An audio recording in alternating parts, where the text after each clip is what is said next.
हदफ मेरी शहरक थी, रऊफ हसन आबदीदा हो गए। मालूम है रऊफ हसन पर हमले के पीछे कौन है? इमरान खान का सख्त रद्द अमल।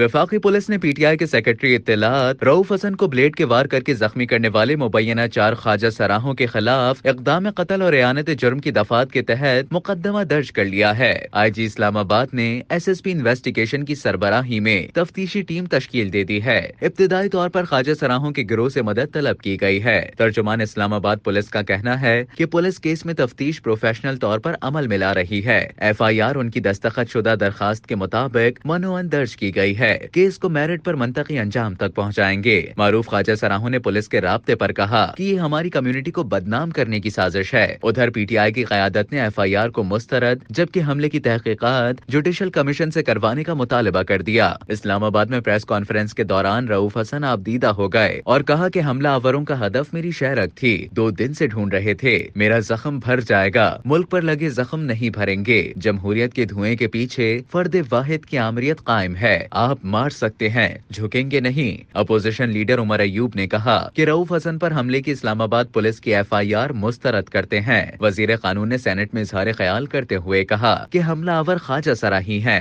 हकायक सामने रखे तो लोग भाग सकते हैं। दूसरी जानिब बानी PTI इमरान खान ने अपने रद्द अमल में कहा है कि मालूम है रऊफ हसन पर हमले के पीछे कौन है। डंडे के जरिए निजाम चलाया जा रहा है। परवेज इलाही की रिहाई पर खुश हूँ, उन्हें खिराज तहसीन पेश करता हूँ। अडियाला जेल में मीडिया से बातचीत करते हुए इमरान खान का कहना था कि मुल्क के माशी हालात की वजह से सड़कों पर नहीं निकल रहे थे। पार्टी तैयार हो जाए, रऊफ हसन के मामले पर सड़कों पर निकलेंगे। हमारी बर्दाश्त खत्म हो रही है। रऊफ हसन के मामले पर हम सड़कों पर एहतजाज करेंगे। असेंबली और बजट इजलास नहीं चलने देंगे। उन्होंने मजीद कहा कि बनी गाला की सड़क तोशाखाना के तहाइफ बेचकर बनवाई थी। अमेरिका को इजाजत है कि वो हुकूमत गिरा दे। मुझे ये इजाजत नहीं कि मैं अमेरिका की साजिश को बेनकाब करूं। मुझ पर गद्दारी का केस भी चलाना है तो चला लें, फांसी के लिए भी तैयार हूं।